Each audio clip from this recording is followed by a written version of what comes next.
অনেকদিন থেকে আমার একটা পাহাড় কেনার শখ, কিন্তু পাহাড় কে বিক্রি করে তা জানি না। যদি তার দেখা পেতাম, দামের জন্য আটকাতো না। আমার নিজস্ব একটা নদী আছে, সেটা দিয়ে দিতাম পাহাড়টার বদলে। খেয়ে না জানে পাহাড়ের চেয়ে নদীর দামই বেশি। পাহাড় স্থাণু, নদী বহমান। তবুও আমি নদীর বদলে পাহাড়টাই কিনতাম, কারণ আমি ঠকতে চাই। নদীটাও অবশ্য কিনেছিলাম একটা দ্বীপের বদলে। ছেলেবেলায় আমার বেশ ছোট্টখাট্ট ছিমছাম একটা দ্বীপ ছিল, সেখানে অসংখ্য প্রজাপতি। শৈশবে দ্বীপটি ছিল আমার বড় প্রিয়। আমার যৌবনে দ্বীপটি আমার কাছে মাপে ছোট লাগে। প্রবহমান ছিপছিপে তন্নি নদীটি বেশ পছন্দ হলো আমার।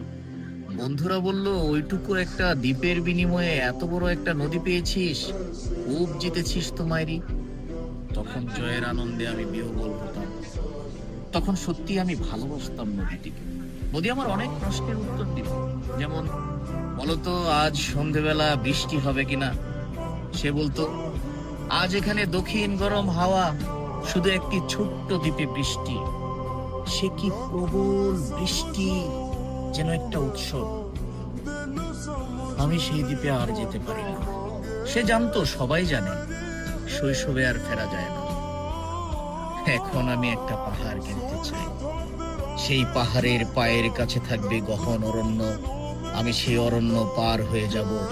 তারপর শুধু রুক্ষ কঠিন পাহাড়, একেবারে চূড়ায়, মাথার খুব কাছে আকাশ, নিচে বিপুলা পৃথিবী, চরাচরের তীব্র নির্জনতা।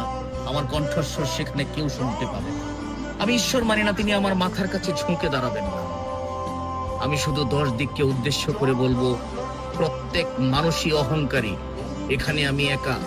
এখানে আমার কোনো অহংকার নেই। এখানে জয়ী হবার বদলে ক্ষমা চাইতে ভালো লাগে। হে 10 দিক, আমি কোনো দোষ করিনি, আমাকে ক্ষমা